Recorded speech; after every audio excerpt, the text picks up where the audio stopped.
مالك الملك موسع للعطاء الممدود لا عدد حد لعطائه ولا أحد حاد لآلائه وهو أعلى أولاد آدم وحواء وأوحى إلى رسوله ما أوحى كما أوحى إلى روح الله وإلى موسى لا كما أوحى إلى معطي العسل وإلى أم موسى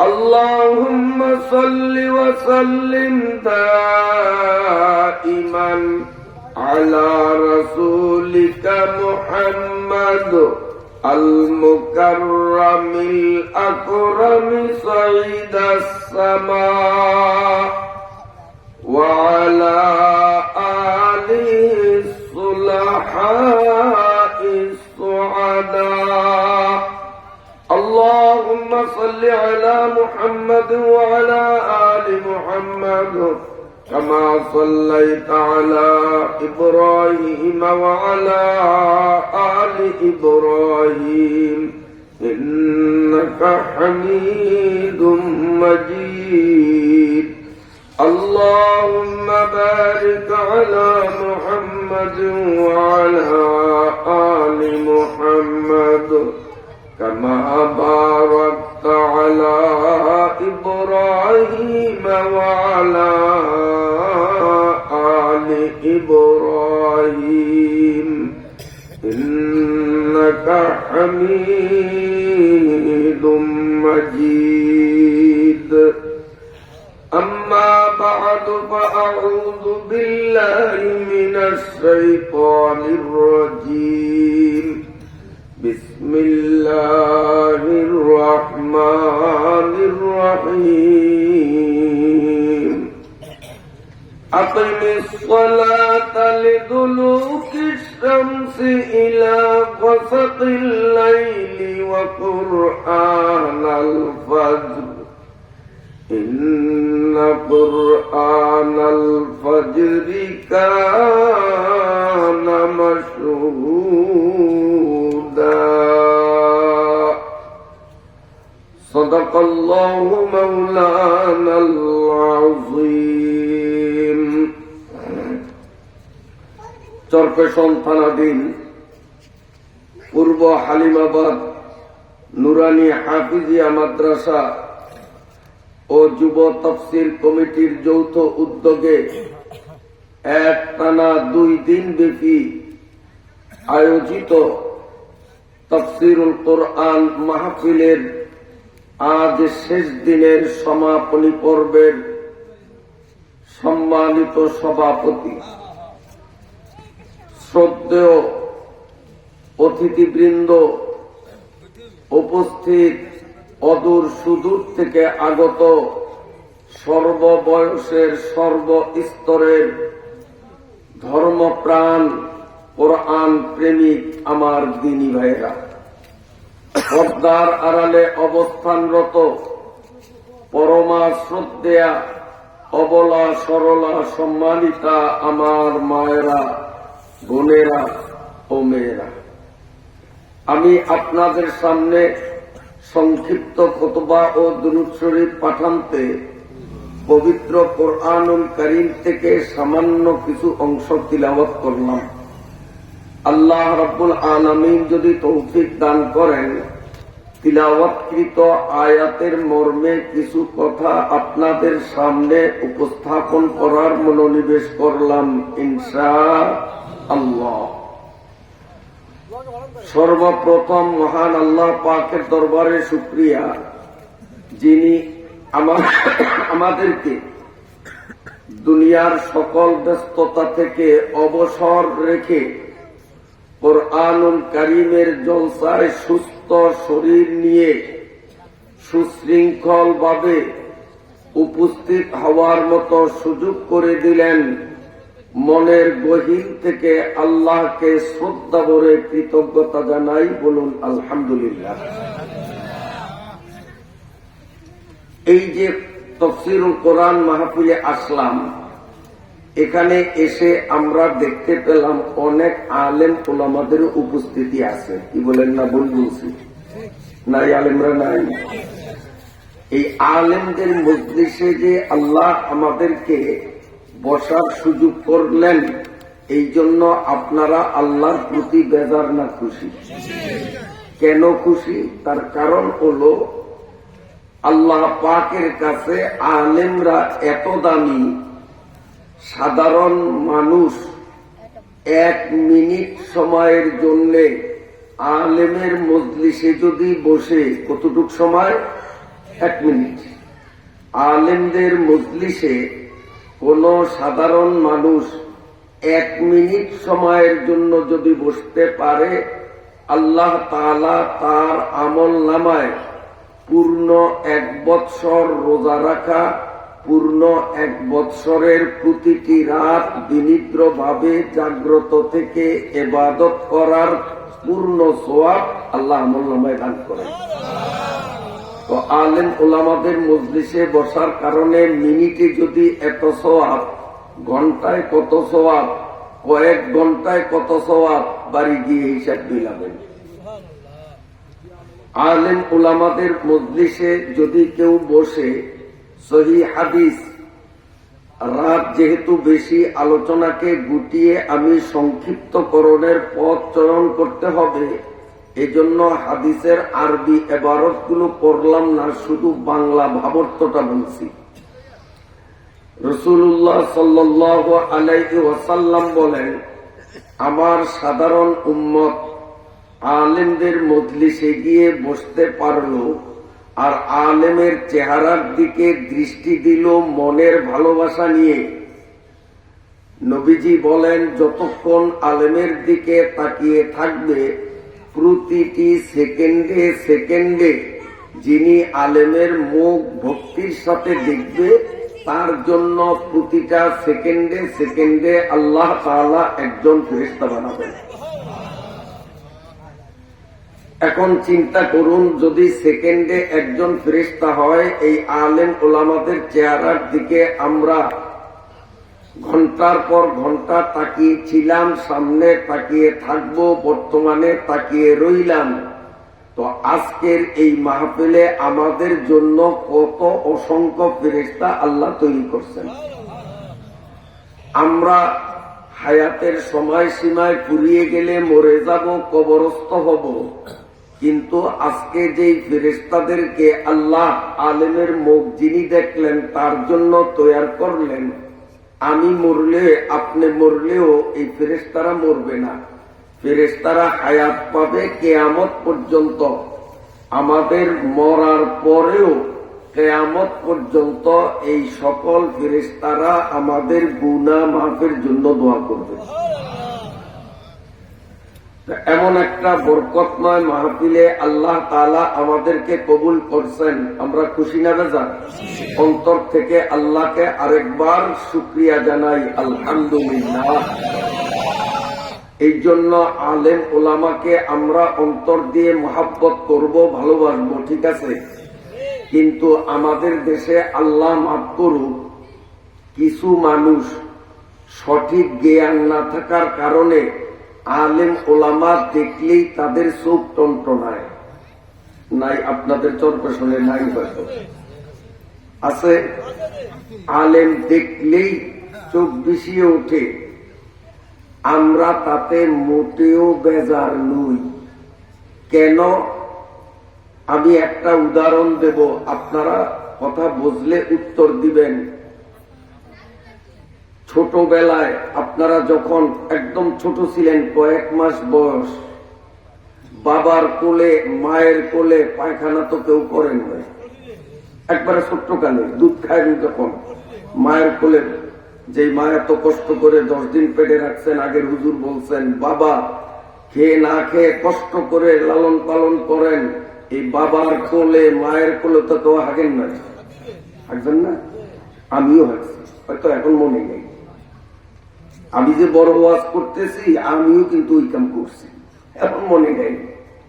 আচ্ছা, এখন যদি 10 লক্ষ টাকা আপনাকে পুরস্কার দেওয়া হয়, বলা হয় যে 10 লক্ষ টাকা নগদ ক্যাশ পেমেন্ট করলাম, বাপের কোলে একটু হাগেন, কয়জনের রাজি হবেন?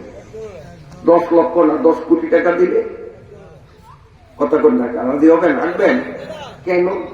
ছোট্টকালে হাঁটবেন, এখন হাঁটবেন না কেন? গোটা পৃথিবী আপনাকে দিলেও আপনি আপনার বাপের কোলে হাঁটবেন না।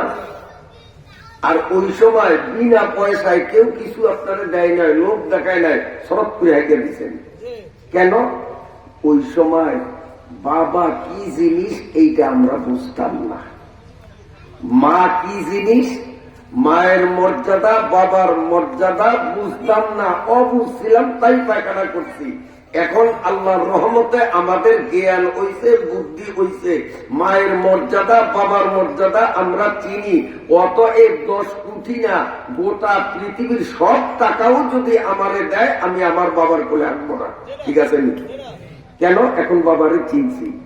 তো যে সমস্ত বেয়াক্কেলের দল জ্ঞানের অভাবে আলেমদেরকে এখনো চিনে না, ওরা আলেমদের সমালোচনা করে, আলেমদের সাথে বেয়াদবি করে, ছোট্টবেলায় বাবারে না চিনার কারণে বাবার কোলে হাত দিয়ে কি বাবার দাম কমছে? মায়ের দাম কমছে? মোটেও কমে নাই। ওই কুলাঙ্গার বেয়াদব আলেম বিদ্বেষী আহাম্মক নির্বোধের দলরা না বুঝার কারণে, বুদ্ধির অভাবে আলেম ওলামাদের সাথে যতই বেয়াদবি করুক, এতে আলেমের দাম মোটেও কমে না। তাহলে বাবার দাম কমতো ছোট্টকালে? এরা বেয়াক্কেল। আমরা আল্লাহর কাছে দোয়া করি আল্লাহ ওদের জ্ঞানের পরিপক্কতা দান করুক। আমার কথায় আপনারা রাগ করছেন মনে হয়? রাগ করছেন নি?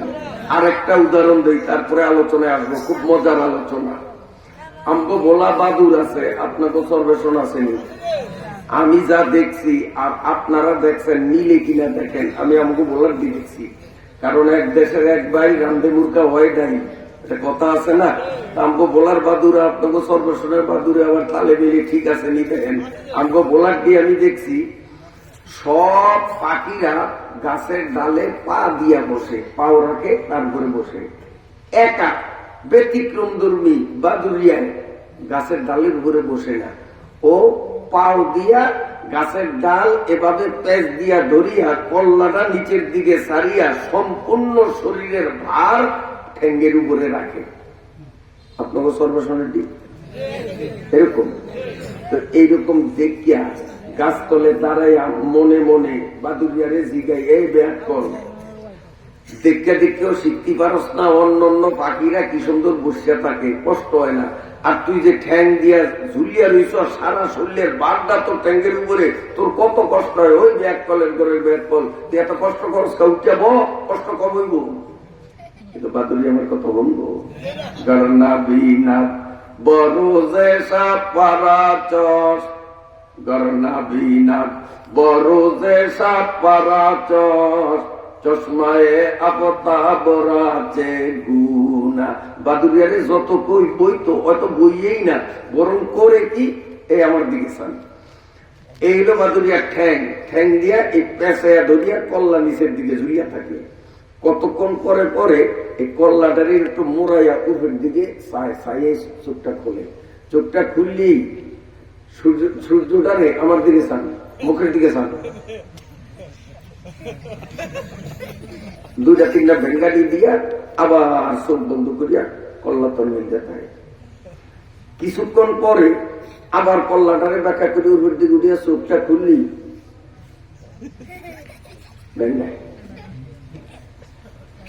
আমি তখন বুঝলাম ওই যে শেখ সাদিক গুলিস্তার মধ্যে লিখছে, গরনা বিনা বড় যে সাত পারা চস, চশমায় আপতা বরাচে গুনা। আসলে বাদুরের চৌকে একটা ব্যারাম আছে, সূর্য উঠলে ও চৌকে দেখে না। বাদুরে কলা চুরি করে দেখবেন সব রাত্রে, দিনে মরেও না। কেউ দিনে কলা চুরি করে, রাত্রে কলা চুরি করে, রাত্রে ভালোতে টর্চ লাইট লাগে না, কিন্তু দিনে চোখে দেখে না, ওর চোখে একটা ব্যারাম আছে। তো সূর্য ওঠার কারণে ও কলা চুরি করার সুযোগ পায় না। এই জন্য গাছের ডালে না বসিয়া পাও উপরের দিকে দিয়া, কল্লা নিচের দিকে দিয়া সূর্যরে লাঠি দেখাইতেছে, শালার সূর্য, তোর কারণে আমি কেলা চুরি করতে পারি না, তাড়াতাড়ি ডুব, আমার ভেদে ক্ষুদা কলা চুরি করুন লাগবো। সূর্যরে লাঠি দেখায়, এই যে সূর্যরে লাঠি দেখায়। তো কতক্ষণ করে চিন্তা করছে, আমার লাঠি টাতি খাইয়া হয়তো ওই ঘৃণায় এবার মনে হয় ডুবছে। তারপরে কল্লাটা উঠে চায় সূর্য ডুবলো কিনা, ডুবলেই আমি কেলা চুরি করার জন্য বাগানের দিকে যাবো। কল্লাটা মরে উঠে ছায়া দিয়েছে না, সূর্য তো আপন গতিতেই চলে, তখন চোখটারে বন্ধ করিয়া জিব্বা দিয়া বেঙ্গায়। এখন কোন তো এই বাদুরিয়ায় যে সূর্যরে লাঠি দেখাইলো, জিব্বা দিয়া বেঙ্গাইলো, আজকে মনে হয় এই বাদুরের বেঙ্গালির কারণে, লাঠির কারণে সূর্য 3 ঘন্টা আগে ডুববো সন্ধ্যা, তাহলে আধা ঘন্টা আগে তো ডুববই। হ্যাঁ, এক টাইমে ডুববে না। আল্লাহ রবি ও শশী নিবেদিত প্রাণ হুকুমে তার। রবি মানে সূর্য, শশী চন্দ্র, রবি ও শশী নিবেদিত প্রাণ হুকুমে তার, তার মানে আল্লাহ। রবি ও শশী নিবেদিত প্রাণ হুকুমে তার, তুমি কি ঘুমে অচেতন রবে কদম বাড়াও প্রভু পাবার। প্রেম যদি নাই আসে, প্রেম মানে আল্লাহর সাথে বন্দার প্রেম, প্রেম যদি নাই আসে ভঙ্গিমাতে প্রেমিকে সাজো, বিশ্বপ্রভুর মহান দয়ায় নিরাশ তুমি কেনে আজো। সূর্য আগে ডুববে না তার গতি মতোই চলবে? তাহলে বাদুরিয়ায় যত ব্যঙ্গাক আর যত লাথি দেব, এতে সূর্যের উপর কোনো প্রভাব পড়বে না, সূর্য আপন গতিতে চলবে। আলেম সমাজ এরা ইসলামের সূর্য, আলেম বিদ্বেষী বাদুর মার্কা কতগুলো মানুষ, দেখতে মানুষের মতো, ঠেসালত গুণে মানুষ না, বাদুর। এই বাদুর মার্কা মানুষ রূপী অমানুষগুলো আলেমদেরকে যত তুচ্ছ তাচ্ছিল্য করুক, আলেম নামক সূর্যের এতে কোথাও প্রভাব পড়বে না, বরং আলেম সূর্যরা হকের আলো কিয়ামত পর্যন্ত আপন গতিতেই ছড়াইতে থাকবে। ঠিক আছে বন্ধুরা আমার, আমি আপনাদের সামনে পবিত্র কোরআনুল কারীম থেকে যে আয়াত তিলাওয়াত করেছি, মহান আল্লাহ রাব্বুল আলামিন এই আয়াতের মধ্যে আমাদেরকে অতি সুকৌশলে 5 ওয়াক্ত নামাজের বাধ্যতামূলক পালন করার নির্দেশ দিয়েছেন। কয় ওয়াক্ত? আল্লাহর রাসূল বলেন, বাইনাল আবদি ওয়াল কুফরি তারকুস সালাত, মুসলমান আর অমুসলমানের মধ্যে পার্থক্য করার মিটার হইল নামাজ। যেমন থার্মোমিটার জিহ্বার নিচে বগল তলে দিলে জ্বর ধরা যায়, জ্বর আছে না নাই, ধরা যায় না? ঠিক নামাজও একটা থার্মোমিটার। আমার কথা না, আই এম এ মেসেঞ্জার, আমি একজন বার্তা বাহক। আল্লাহ এবং আল্লাহর রসুলের বার্তাগুলো আপনাদের কাছে পৌঁছাইয়া দেই। পারলে আল্লাহ এবং রসুলের সাথে রাগ করিয়েন, আমার সাথে নয়। আল্লাহ পাকের নবী বলেন, কে মুসলমান আর কে অমুসলমান এটা নির্ণয় করার জন্য থার্মোমিটার হলো নামাজ। যার নামাজ আছে তার ইসলাম আছে, যার নামাজ নাই তার ইসলাম না।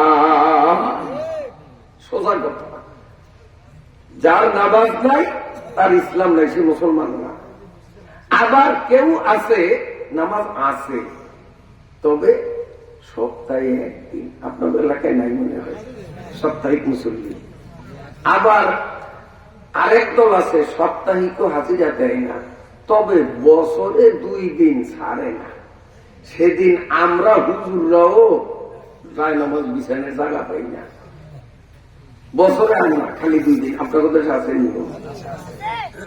হ্যাঁ, এরা তাহলে সপ্তাহে 1 দিন করে, বছরে 2 দিন করে, আর পড়ে না।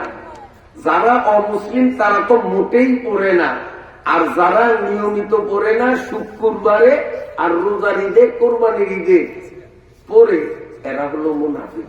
এরা কি কইবা? আরো জোরে কোন? মুনাফিক। আমরা তো মুনাফিক না, আমরা তো 5 ওয়াক্ত নামাজ আলহামদুলিল্লাহ পড়ি। এখন থেকে নিয়ত করব, আগামীতেও পড়ব। এই নিয়ত করলে আমরা মুনাফিক বলতে অসুবিধা কি? আমগো গায়ে তো আর পড়বো না। ফিরে যুবকরা, যদি তোরা এখন মনে মনে নিয়ত করস, পিছে যা গেছে আর না গেছে, আজকের থেকে 5 ওয়াক্ত নামাজ ধরমু, তাইলে তবু গায়েও পড়বো না। মুনাফিক যত জোরে বারস কইতে পারবি, এটা তবু গায়েও পড়বো না। জোরে বল, যারা নিয়মিত পড়বে না, শুক্রবারে আর ঈদে পড়বে, এরা কি? আরো জোরে কম নাই? আরে বুঝিয়া গো বেল নাই তবু কথা, তোরা আমাকে ভবিষ্যৎ। জোরে কম।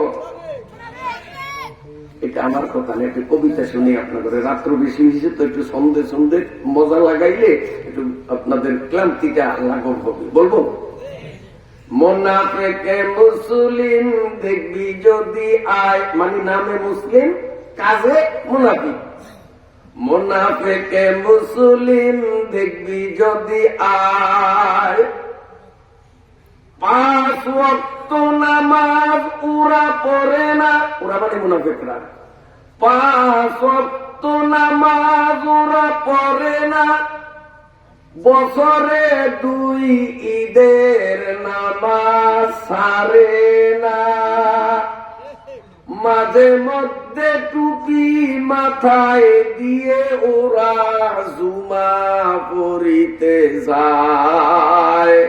মুনাফিকে মুসলিম দেখবি যদি আয়, 11 মাস থাকে ভালা, রোজার চাঁদ দেখিলে যত গ্যাস্ট্রিকের জ্বালা। আপনাদের দেশে নাই? ফার্মের ব্রয়লারের মতো গায়ে গোস্ত আড়ে না, থপ্পর থপ্পর করে আড়ে। এরপরও রমজান মাসে শয়তানের লাঠি 1.5 ইঞ্চি চিনেননি আপনারা? শয়তানের লাঠি রমজান মাসে 3 রাস্তার মোড়ে দাঁড়ায় টানে। আর হুজুরের সামনে পড়ছে, এই সমীর আলী রোজা রাস্তা রমজান মাসে মনে এটা সুইস না, বুঝি তো এক নালে আরেকটা দিয়ে দিন, কারিয়ালে আরেক গাড়ি দিয়ে দিন, আর সালানা রাখবি তো। আবার যদি মহত কারিয়ালে আরেক গাড়ি দিয়ে দিন, একটা সালানা রাখবি, এটা বাইক দিয়ে খাবি। এই আসিস না তোরে দিন না, তুই আসলে লাভ কি লইলে এনে দিবি, কারিয়ালে এনে দিবি। এখন এই হুজুরের সামনে বসে, হুজুরকে কিরে সমীর আলী রমজান মাস রোজার মাস না,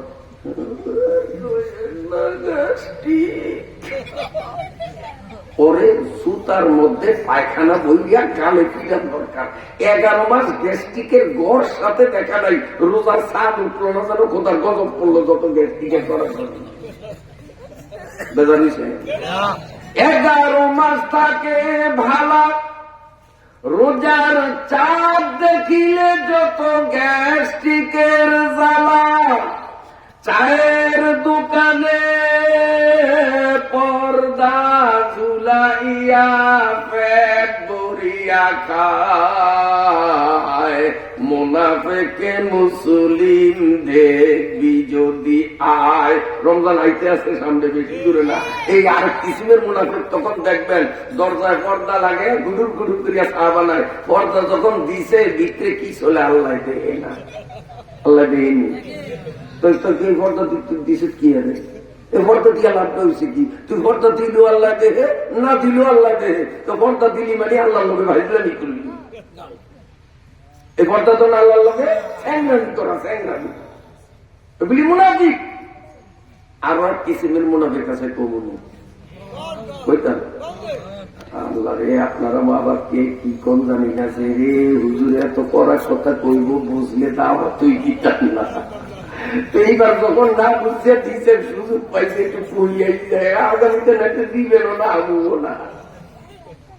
কমু আরো এক কিসিমের মুনাফিক, মা বোনরা কান খাড়া করিয়া শোনেন, কথা বন্ধ করেন, পাঞ্চাবানি বন্ধ করেন। এ যুগের নারীরা স্বামীকে ওরা মানে না, মানে স্বামীর সামনে থাকে ভূত ফেরতের মতো, আর বিন বেড়াগো সামনে যেদিন যাবো হাজিয়া বুঝিয়া লিপস্টিক লাগাইয়া যায় কেউ। তারপরে স্বামী গরিব মানুষ, বদলা কামলা দিয়া অনেক কষ্ট করিয়া ছোট্ট সাইজের দুটা ঝুমকা বানিয়ে দিছে। ঝুমকা গুনেরে কাপড় দিয়া ফেসাইয়া ছোট্ট বাড়ার মধ্যে বরিয়া, এই বাড়াটারে বড় একটা পটের মধ্যে ঢুকাইয়া ওইটারে লইয়া কারণ উঠিয়া টিনের যে সুটকেস আছে ওই সুটকেসের মধ্যে ভরিয়া উর্ফি দিয়া আড়াই মুঠিয়া সালাদ বস্তা দিয়া ঘুরিয়া, তো গুলেও কোনোদিন ঝুমকা গুন ভরিয়া স্বামীর সামনে একটু লাড়িয়া সেরিয়া দেখায় না যে আমার কেমন দেখা যায়, একটু সান বুঝিয়ে তোর কারণ। কিন্তু যেদিন সরপেশন বাজারে উঠবে, যেদিন এনজিওর মিটিং এ যাবে, যেদিন বিয়া বাড়িতে যাবে, এই শয়তানি আগে ছিল না, আমরা ছোট্টবেলায় দেখি নাই। আমরা ছোট্টবেলায় দেখছি বউ ভাত খাওয়ার অনুষ্ঠানে শুধু পুরুষরা যাইত, খাওয়া দাওয়া কইরা বউ আনতো। আর এখন নতুন শয়তানি আর ফাইজলামি ইতরামি শুরু হইছে।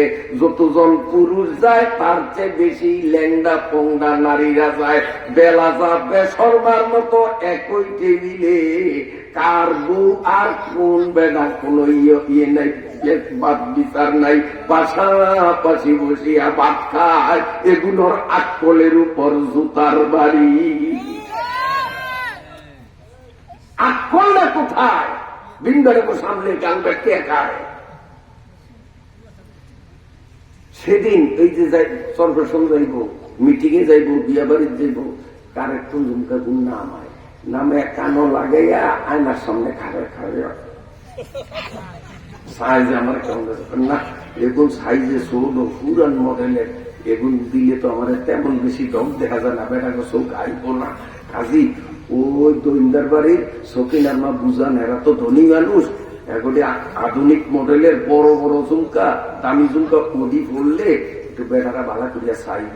দৌড় দিয়া দিল হতালে দৈন্দার বাড়ি যাইয়া সকিনার মা বুঝানলা, আমি আজ যাই এরকম বেটা করে দেখা দিতে যাবো, তোরা তো ধনী মানুষ, তোর ঝুমকা গুণটা আমার আওলাদ দে, আইয়া আবার আমি পরিষ্কার করিয়া বিয়ে উৎসাহ দিয়ে দেবো।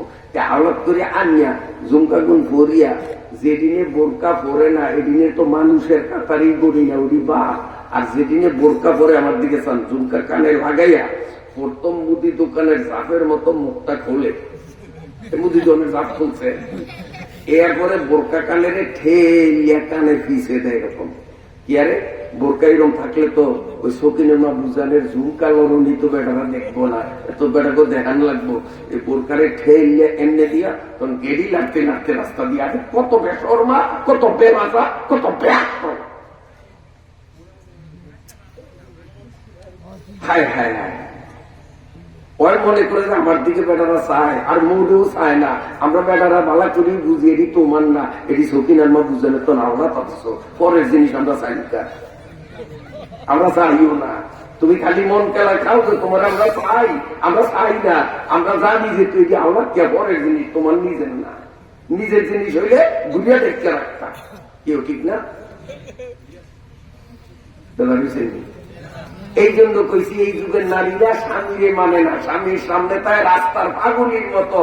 আর দিন বেড়াগো সামনে যাইবে নতুন পুরিও নতুন বউরে হার মানে দেয়, এমন ছাগল পাবে।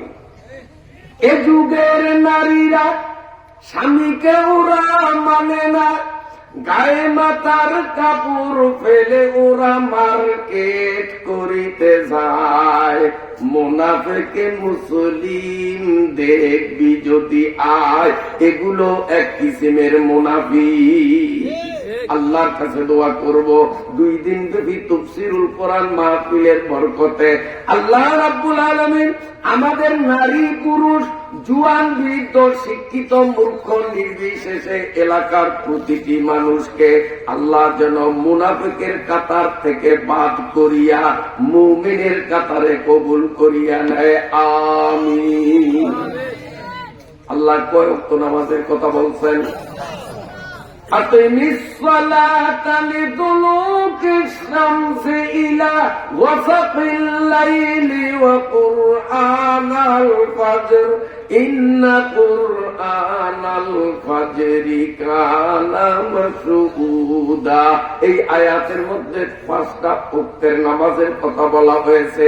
মুমিনরা ইনশাআল্লাহ 5 ওয়াক্ত নামাজ পড়বে, মুনাফিকরা মাঝে মাঝে পড়বে, মাঝে মাঝে পড়বে না, বেঈমানরা 1 ওয়াক্তও পড়বে না। আমি জানতে চাই আপনারা 3 দলের কোন দলে থাকতে চান? কোন দলে? কাফেরের দলে, মুনাফিকের দলে? তো কোন দলে? জোরে বলেন না কোন দলে? আল্লাহ শুনুক, আল্লাহর ফেরেশতারা শুনুক, জোরে বলেন কোন দলে? তাহলে 5 ওয়াক্ত ফরজ লাগবে।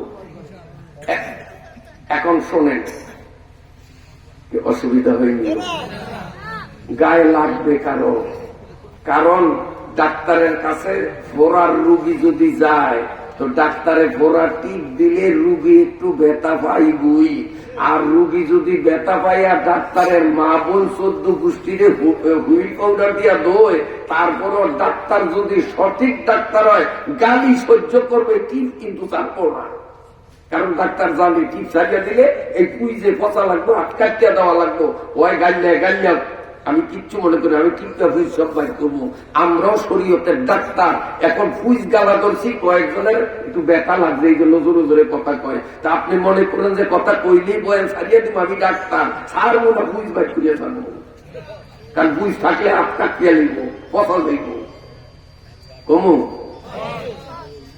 কয়েকটা নামাজ এই জোরে যুবকরা কয়েকত কেন আল্লাহ 5 ওয়াক্ত দিলেন তো দিলেন, আবার এমন টাইমে কেন? বেইনুনের আগে শীতের মধ্যে 2 রাকাত, কি নাম এটা?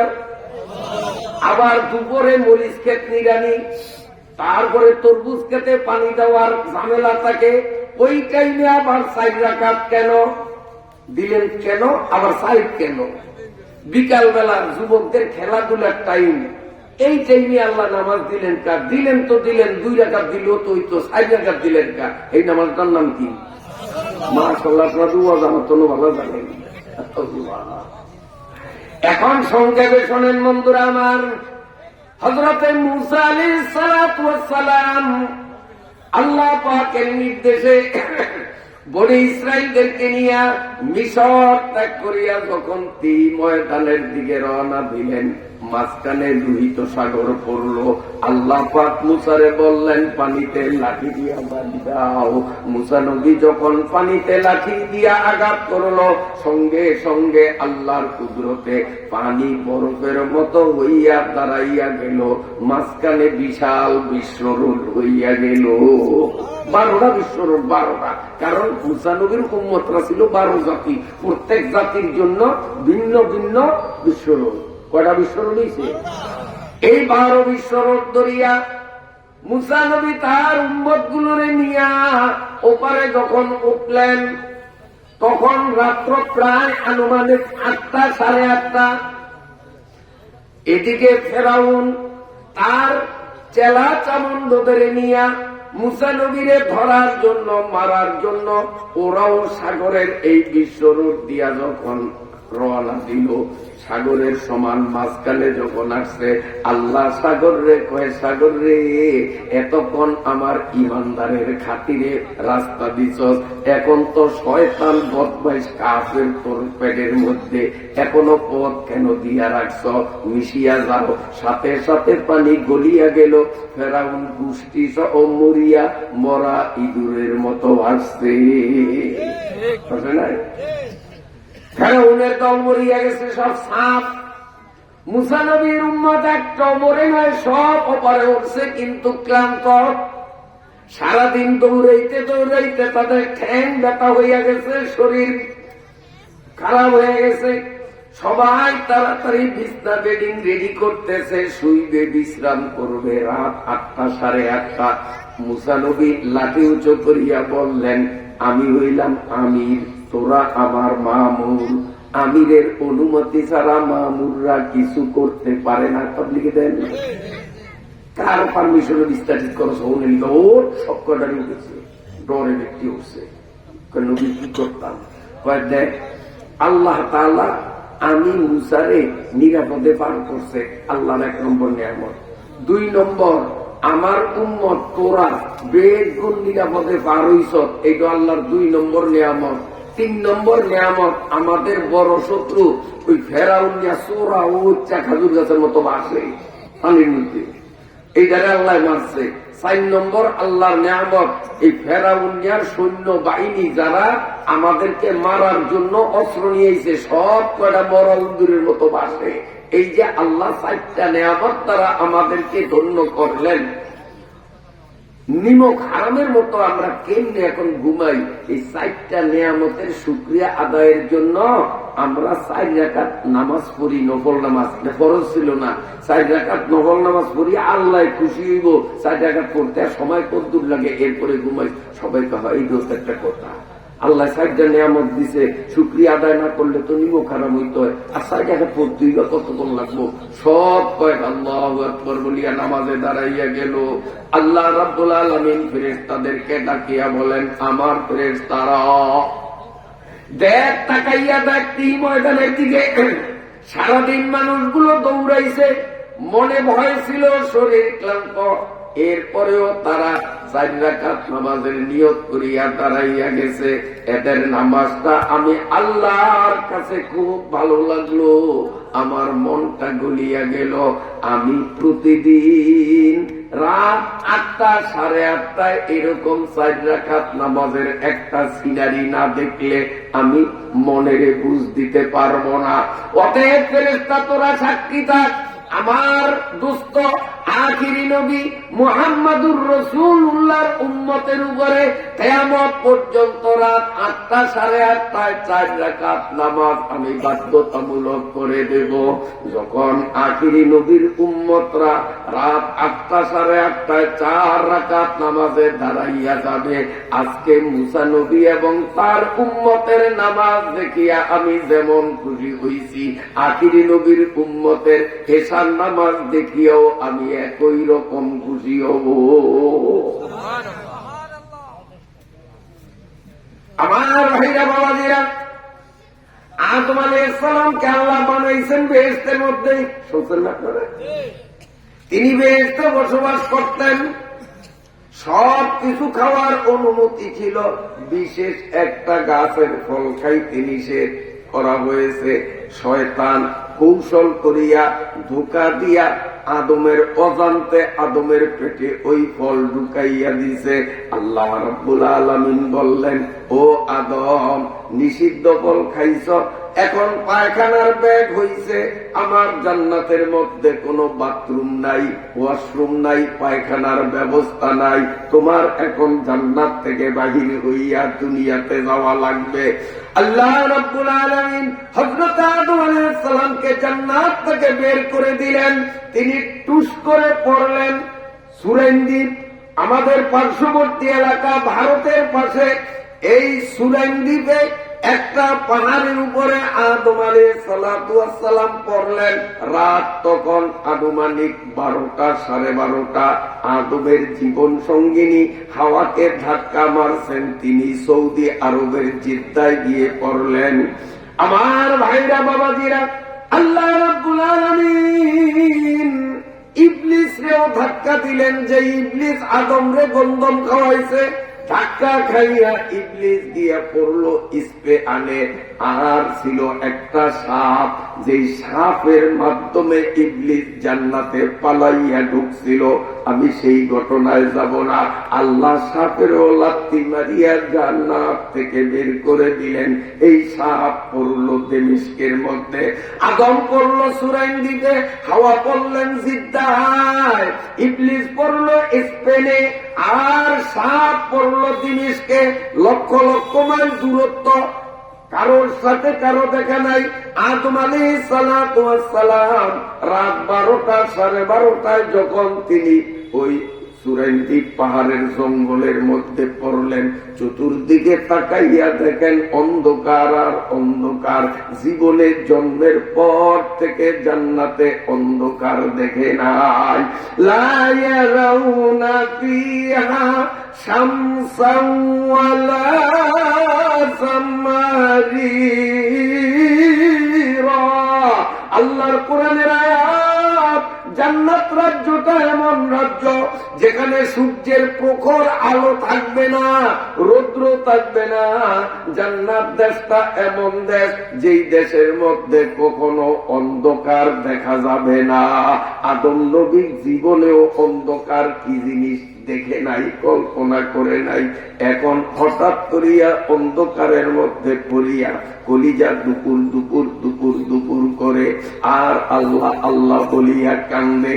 রাত পার হইতে হইতে হইতে হইতে ফজরের আযান যেই টাইমে মুয়াজ্জিনরা দেয়, সময় যখন দূর হইল, আদম আলাইহিস সালাম লক্ষ্য করলেন পূব আকাশ একটু ফর্সা ফর্সা হইতেছে, ধীরে ধীরে অন্ধকার দূর হইতেছে।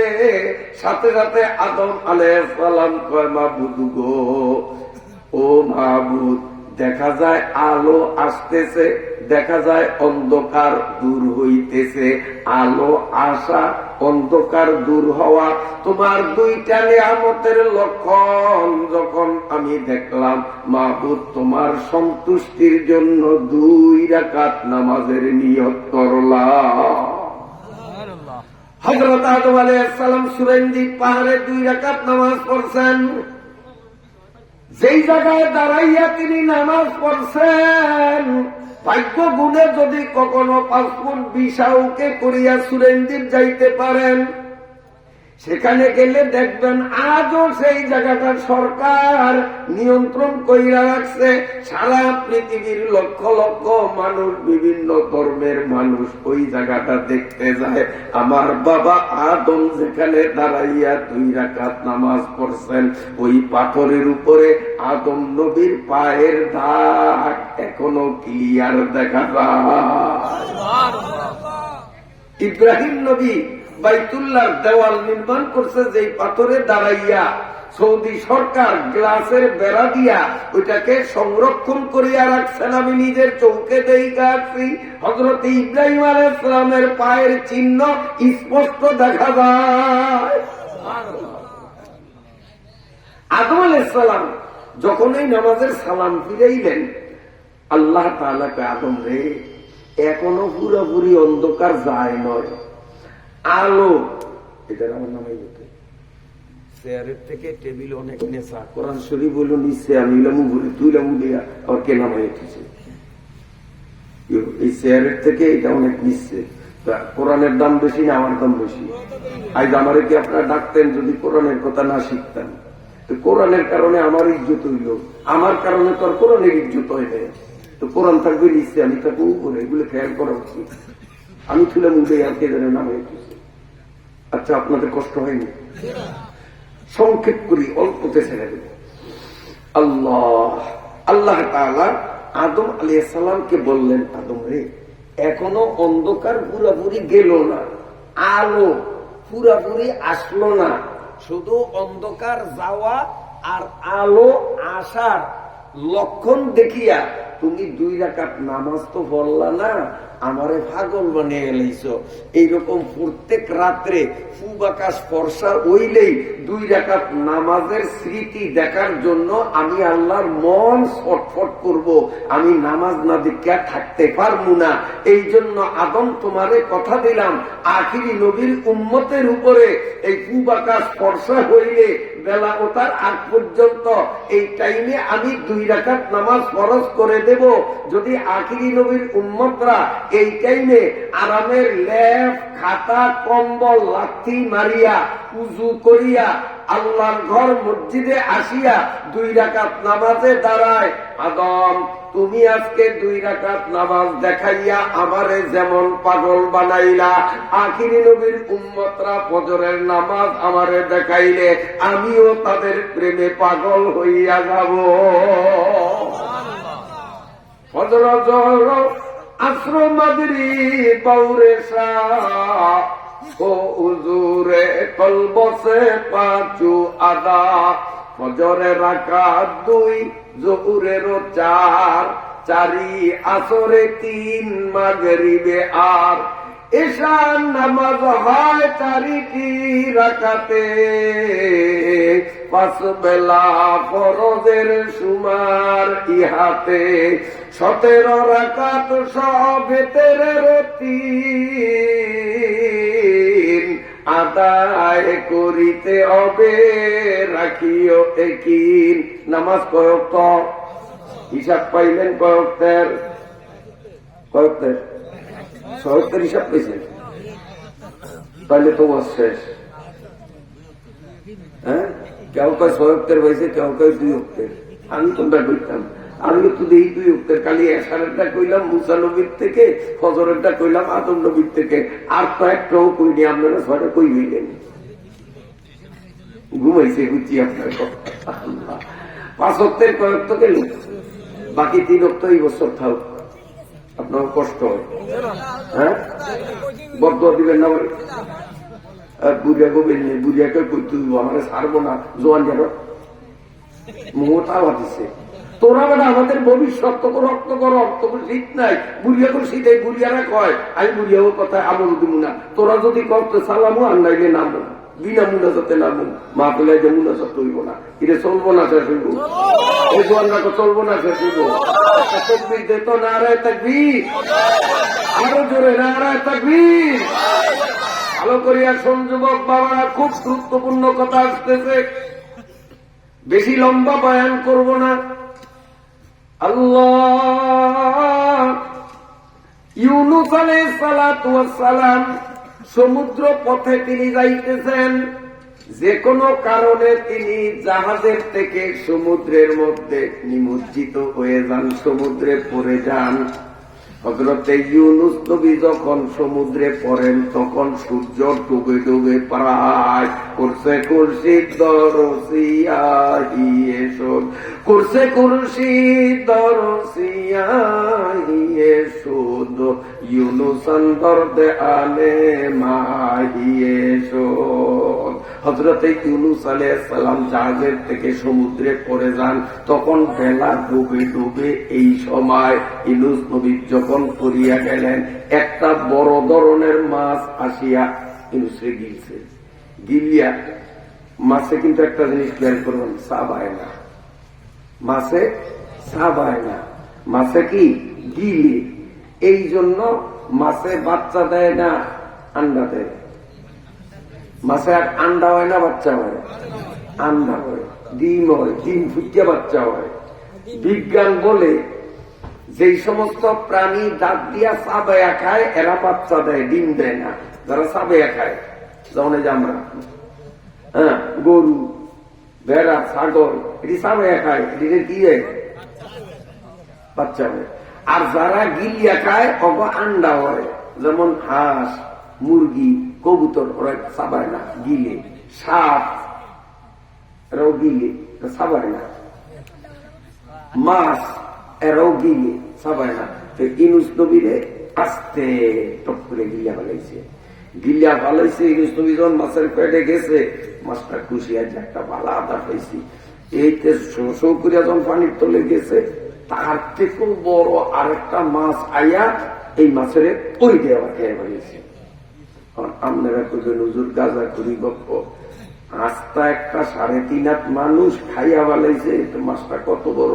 এই মাছের যে খাইছে এটা কত বড়, এত বড় মাছ কি হইতে পারে? আল্লাহ মনে হয় বানাইতে পারে, আল্লাহ বানাইতে পারে।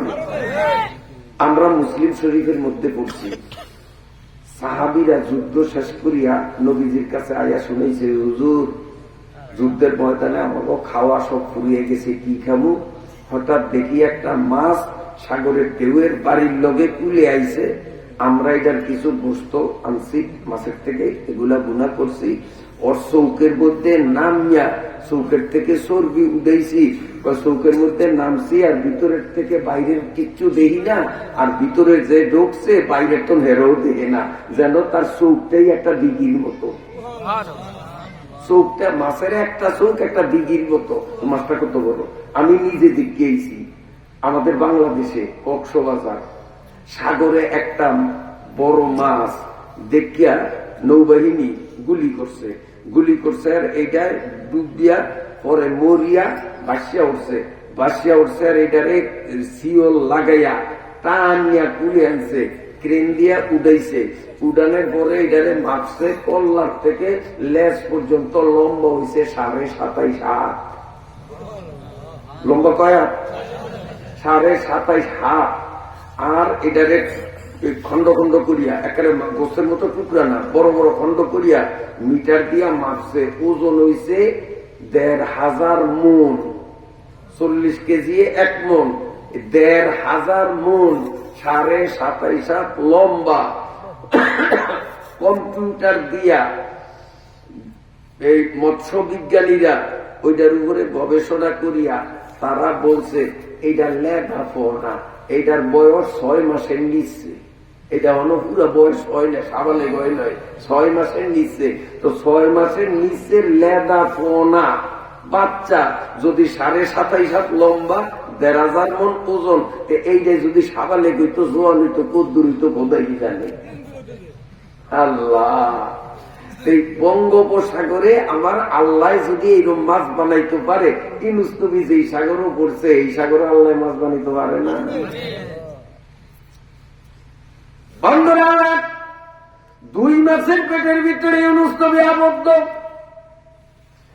যেহেতু মাছ চাবায় না, এই জন্য ইউনূস নবীর শরীর কোনো ক্ষত হয় নাই, কিন্তু 2 মাসের পেটের উত্তাপে উষ্ণতায় ইউনূস নবীর শরীরটা সিদ্ধ হইয়া মোমের মতো নরম তুলতুলে হয়ে গেছে।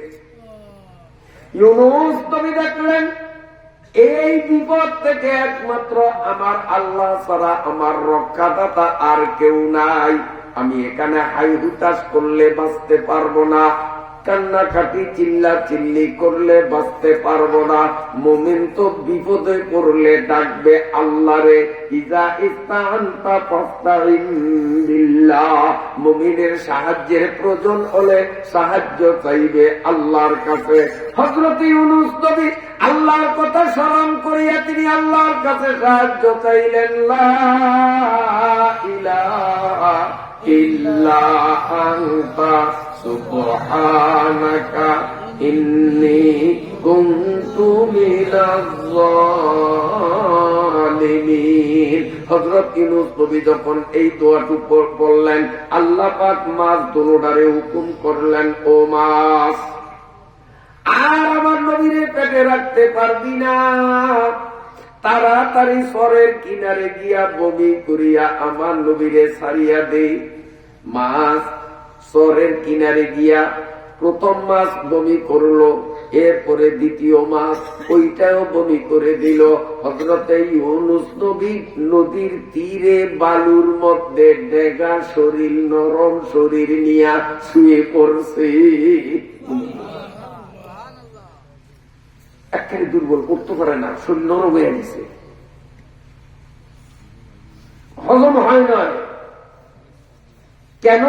যে আল্লাহ পাক মাছের পেটের উপরে আইন করিয়া দিচ্ছেন যে হজম করতে পারবি না।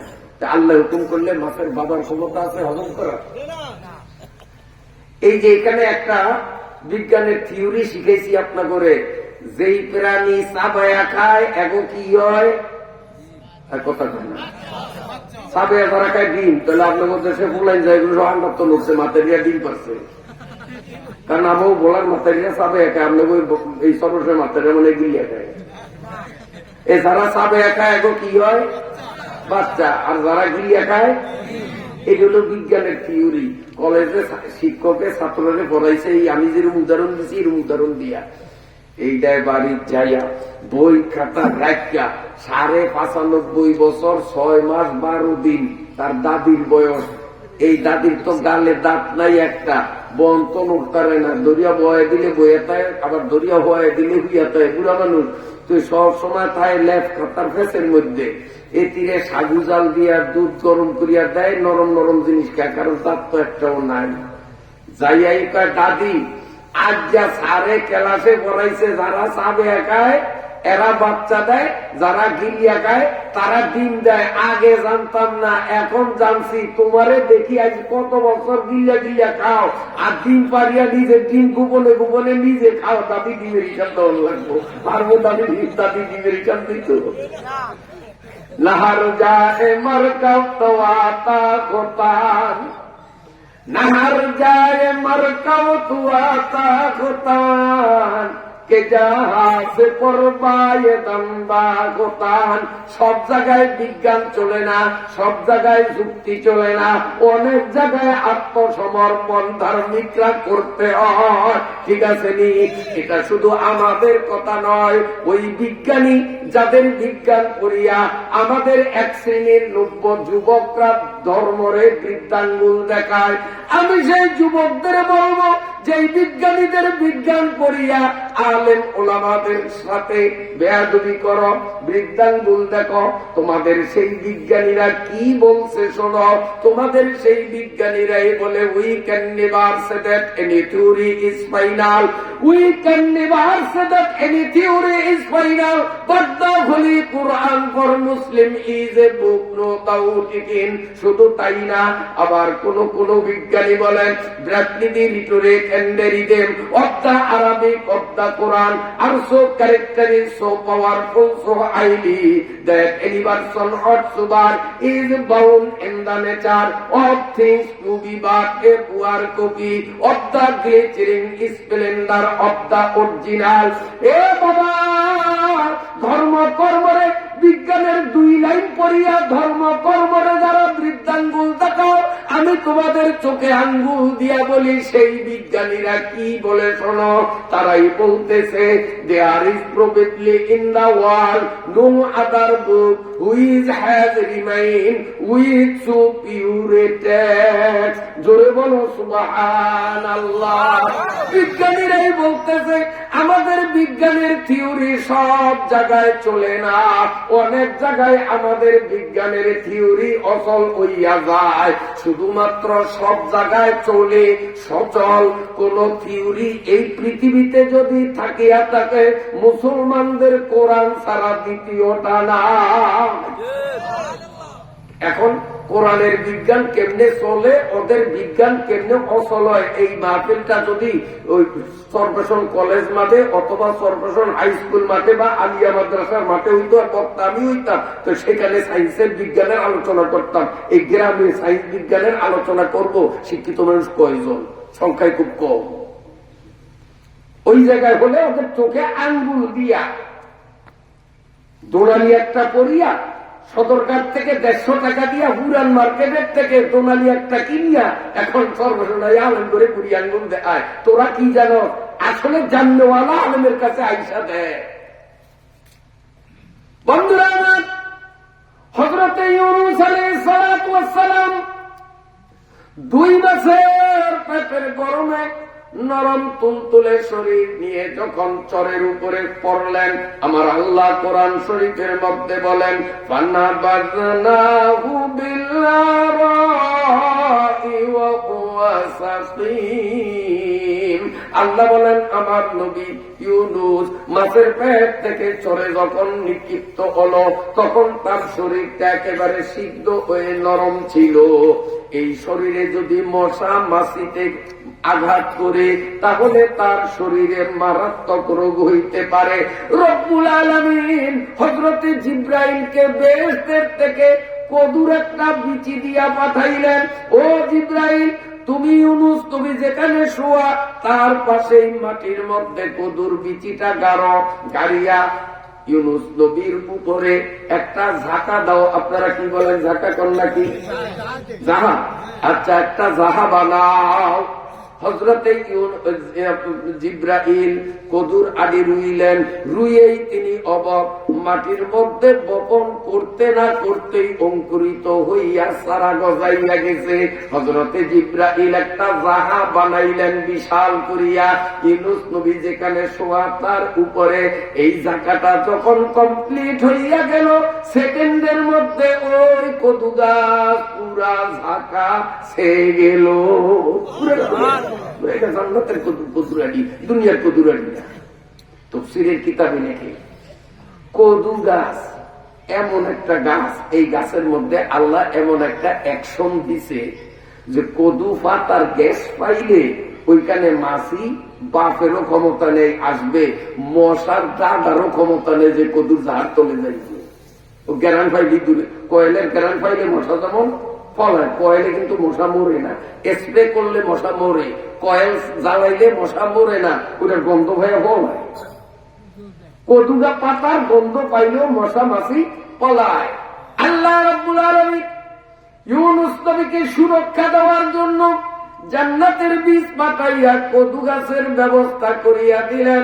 ইউনূস নবী তখন উঠতে পারে না, বলে খুলে না, খালি আল্লাহ চাইছে, চাইয়া আল্লাহ মুসকি মুসকি আসে, পাগলা শরীর অসুস্থ, লড়তি চড়তি পারস না, এখন উনুস্কার কি আরে তো চায়, আল্লাহ কি বুঝে না? এরপরও আল্লাহ জিগায়, কিরে ইনুস গায়ে নাই শক্তি, এর ভাড়াভাড়ি করস্কা কারণের জন্য। আল্লাহ আপনি আমারে কতটি নিয়ামত দিছেন, এই রাতের অন্ধকারের থেকে বাঁচাইলেন, সাগরের তলের অন্ধকারের থেকে বাঁচাইলেন, একে একে 2 মাসের পেটের অন্ধকার থেকে বাঁচাইলেন, 4টা বিপদ থেকে আপনি আমারে বাঁচাইছেন। আর আমি নিমক হারামের মতো হুইয়া হুইয়া এলো কোয়াইতাম, আগে আপনার শুকরিয়া আদায়ের জন্য 4 রাকাত পড়িয়া লই নফল নামাজ, এরপরে আমি শুইয়া বিশ্রাম করবো। অনেক কষ্টে এতে উঠতে চায়, উঠতে পারে না। আর আল্লাহ কয় আমার স্বভাব হইল কেউ যদি কোনো কাম করতে চায় আর আমারে বলায়, তা আমি হেরে দিয়ে এই কামটা করাই, করণের শক্তি দেই। কেউ তাহাজ্জুদ পড়বো নিয়োগ করছে, আল্লাহকে আমি হেরে তৌফিক দেই, হে তাহাজ্জুদ পড়তারে। আর চোরাই চুরি করতে যায় হিংকাডে, আর আল্লাহ ধরা জানো না করি, আল্লাহ ধরা জানো না করি, আল্লাহকে আমি ওরে ধরা পড়ানোর ব্যবস্থা করি না, একের বাড়ি আল্লাহ চোরের মধ্যে ঘুম দিকানো তো আমারে বলেছে, আমারে বলেছে, আমারে বলে ভাড়াটা করতে চাইলে ভাড়াটা করাই, আমারে বলে খারাপটা করতে চাইলে খারাপটাও আমি করাই। তবে যে ভালো করছে হেরে পুরস্কার দিন, যে খারাপ করছে হেরে বাইন কষাবো সময় মতো। তো ইউনূস আলাইহিস সালাম তো উঠতে পারে না, এখন এই নামাজ পড়বো, আল্লাহ এর মধ্যে শক্তি দিয়া দিছে, এক কুই ঠেলা খাড়াই গেছে, খাড়াই 4 রাকাত নামাজ পড়ছে। তখন আনুমানিক সময় বিকাল 4টা। হযরত ইউনূস আলাইহিস সালাম কাঁপতে কাঁপতে অসুস্থ শরীর নিয়ে 4 রাকাত নামাজ পড়েন। নামাজের সালাম ফিরানোর সাথে সাথে আল্লাহ বলেন, ইউনূস রে, এমন অসুস্থ মানুষ তোমার উপরে নামাজ ফরজ ছিল না, বাধ্যতামূলক ছিল না, তারপরেও আমি আল্লাহর কথা স্মরণ করিয়া অসুস্থ শরীর নিয়ে 4 রাকাত নামাজ পড়েছো। প্রতিদিন বিকাল হইলে এই 4টা যখন বাজবে, আমি আল্লাহর মন ছটফট করবে তোমার এই নামাজের স্মৃতিটা দেখার জন্য। এই বিকাল বেলা 4 রাকাত নামাজের স্মৃতি না দেখলে আমি আল্লাহর মনে প্রবোধ পাইবে না।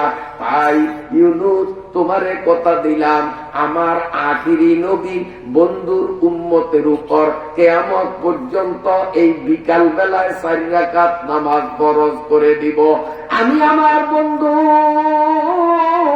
ইউনূস রে যেমন 4টা বিপদ থেকে মুক্তি দেওয়াতে 4 রাকাত নামাজ পড়ছে, ইউনূসের এই ঘটনাকে স্মরণ করিয়া আখিরি নবীর যেই উম্মত, জুয়ান বুড়া নারী পুরুষ শিক্ষিত মূর্খ হুজুর মুজুর যেই ব্যক্তি আসরের 4 নামাজ পড়বে, আল্লাহ বলেন আমি তাকে 5টা পুরস্কারে পুরস্কৃত করব। বন্ধুরা আমার, হযরতে ইয়াকুব আলাইহিস সালামের থেকে তার ছেলেরা ষড়যন্ত্র করিয়া ইউসুফরে নিয়ে গেছে। লম্বা ঘটনা আপনারা জানেন, আমি বলবো না। ইউসুফ আলাইহিস সালামকে গভীর কূপে ফেলে দিয়ে মিশামিশি বাবার কাছে আসিয়া বলছে, আব্বা ইউসুফরে বনের বাগে খাইছে, আমরা খেলাধুলায় ছিলাম, ইউসুফরে বাগে খাইয়া পালাইছি। হযরতে ইয়াকুব আলাইহিস সালাম মনে মনে বলেন, বনের বাঘ আমার ইউসুফের খায় নাই, কারণ আমার আল্লাহ আমারে জানাইয়া দিছে এই ইউসুফ এক সময় নবী হবে, যে ইউসুফরে আল্লাহ নবী বানাইবে ওই ইউসুফের জংলার বাঘ খাওয়ার শক্তি রাখে না। এই জন্য ইয়াকুব আলাইহিস সালাম কোন বাঘে খাইছে দরিয়া নিয়ে দেয় তুইব পারবি দরিয়া তুইব নইলে কৈফিয়ত দিতে তবু বিচারিব আর বাঘে খাইয়ে তাই যেটা খেয়েছে এটা দরিয়া এখন ভাই ব্যক্তিকে পরামর্শ করে কথা তো একটা কইয়া বাঁচতাম চাইলে এমন তো আরো আটকে গেলাম এখন বাবাই কয় বাঘ ধরিয়ে আনতাম বাঘ মনে করলি ধরুন যায় তো বাঘ ধরতে গেলে বাঘে তো আমাকে মারবো কেমন করি আর বাঘ যদি না ধরি তো বাবাই আমাকে মারবো হত্যার বদলে হত্যা করে যে যুগে তোরা হত্যা করছো তখন এম নো বিপদ ওম নো বিপদ কি করা যায় তো ভাইরা কয় বাঘ ধরতে যদি না যাই তাহলে আমাকে মরণ নিশ্চিত বাবাই আমাকে হত্যার বদলে হত্যা দিব শেষ করিয়া তার ছেল 10 ভাই মিলিয়া একসাথে বাঘের উপরে ঝাঁপাইয়া পড়িয়া বাঘের যদি আনতাম পারি তত বাঁচিয়া গেলাম আর যদি বাঘের হাতে মরিয়া যাইতে এমন মরণ অন্য মরণ মরণ হয়ে গেল লক্ষ্যবত একটু বাঁচনের সম্ভাবনা আছে বাঘ ধরলে এই 10 ভাই একমত হয়েছে ওইয়া গিয়া দিয়েছে বাগানের মধ্যে গাছ একটা বাঘ একটা ঘুম যায় বাইরা কানাকানি করে একখানে পালা সুযোগ হঠাৎ চাই যে ধর্ম আমরা 10 ভাই হজ দিব না কিন্তু মরলে 10টা মরবো বাঁচলে 10টা মরবো কেউ কিন্তু হজ দিবি না খাওয়া ঠিক আছে স্বামী কিন্তু আবার কেউ সারিয়া দিয়ে দৌড় দিবি না মরলে সবাই বাঁচলে সবাই ধর্মী শর্ত মতো কাজ ঠিক আছে সব কটাইছে যখন এই খপ করিয়া ধরছে ওরে বাবা ধরন মানে জীবন বাজি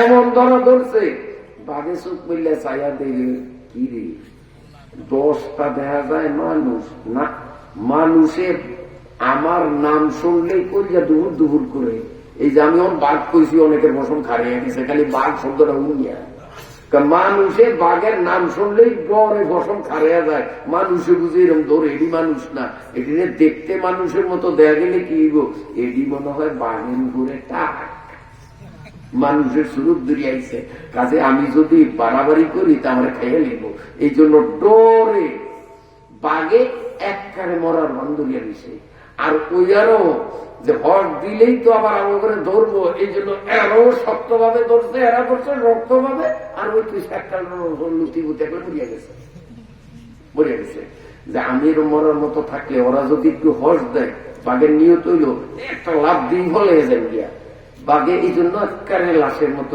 মরার মতো হয়ে গেছে আগুন শক্ত করে ধরিয়া আব্বা বিশ্বাস তো করেন নয় একবারে বাঘ এইটাই আমরা পুতেরে খাইছে এই কথা বলার পরে ইয়াকুব আলাইহিস সালাম কয় ভাগ এনেব ওগরে কয় সরকার সাল্লা কামড় দিলে কয় এটা বুঝুম আমি তোগরে কইছে সারতি সারছে বাঘ বইছে মতো কয় ভাগ কথা কো আমার পোলাই শুক্রে খাই সবকা যখন একটা ধমক দিছে বাঘে কয় আলহামদুলিল্লাহ আলহামদুলিল্লাহ আলহামদুলিল্লাহ আল্লাহর নবী ইয়াকুব কেসে গরমে বদমাইশ বেয়াদব আমি বলছি আমার পুত্রে খাইছস কা কৈফিয়ত দিবি আর তুই বইয়া হালকায় জিকির করো সর্বনাই মুড়ি দিছ কবে আলহামদুলিল্লাহ কোন দিনের মুড়ি দিছ কৈফিয়ত বাঘে কয় ও আল্লাহর নবী আমি হইলাম জংলার বাঘ কথা কওয়ার শক্তি আল্লাহ আমাকে দেয় নাই কিন্তু আপনার দরবারে আসার পরে আল্লাহ মানুষের মতো কথা বলার শক্তি আমার মুখে দিছে আমনে পৌঁছাই আলহামদুলিল্লাহ কইয়া ওই আল্লাহর শুকরিয়া আদায় না করিয়া কথা কইলে আল্লাহ বেজার হইব না হযরত ইয়াকুব আলাইহিস সালাম কথা বুঝলাম তো একবার কইলি তুই তো বারবার যে কইছ আলহামদুলিল্লাহ কয় কথা কওয়ার শক্তি পেয়েছি এই জন্য কইছি আলহামদুলিল্লাহ আরেকটা হলো এই আমি দীর্ঘদিন আল্লাহর কাছে দোয়া করছি আমার ভাষায় বাঘের ভাষায় আমি আল্লাহর কাছে দোয়া করছি আল্লাহ যদি মানুষ হইতাম তো নবীর দরবারে গিয়া তার পায়ের ধুলি নিতাম কিন্তু আমি তো বাঘ আমারে দেখলেই তো লাঠি ছোটা লিয়া দৌড়াইব বন্দুক লিয়া খারইব একটু নবীর কাছে যায় যদি নবীরে দেখতে পারতাম আমি আল্লাহর কাছে দোয়া করছি আমার আল্লাহ আমার দোয়া কবুল করছে আমি একটা রান্নার সামনে নিয়ে গেছি এই জন্য আমি আল্লাহ শুকরিয়া আদায় করছি আলহামদুলিল্লাহ ইয়াকুব আলাইহিস সালাম কয় এই দোয়া বুঝলাম তুই আরেকবার তুই যে 3বার কইলি আলহামদুলিল্লাহ আরেকবার কইছস আরেকবার করার কারণ হইল এইটা যে এই যে এগুলো আপনার পোলাই মানুষ এইটা যদি আমি বুঝতাম যে এরা মানুষ এক সানগুলো রক্ষা আসিল না, আমার লোক বুঝি পারতো, আমার সেই লোক সোলায়া বোলায়া ব্যক্তিদের খাইয়া এনে শেষ করতাম। কিন্তু আমি ডরাইছি যে এটি মানুষ না, এটি মনে হয় বাঘের উপরে তাক, বেতাল করলে আমারে খাইয়া লইব। আমি এই ডরে চুপচাপ ছিলাম। কিন্তু আমি চুপচাপ থাকাটা, এই যে এদের হাতে ধরা পড়িয়া আমি তখন নিজের বিপদ মনে করছি, কিন্তু এখন দেখি যে না, সাময়িক বিপদ দেখলো এটা রহমত। কারণ আপনার পুতুক হাতে ধরা না পড়লে এখন আপনার মতো নবীর দরবারে বসা আমার ভাগ্যে জুটত না। কাজে কখনো বিপদ দেখলে আল্লাহর উপরে বেজার হইয়া না, এই বিপদের মধ্যে, বিপদের পরে বিরাট রহমত আমাদের জন্য থাকে।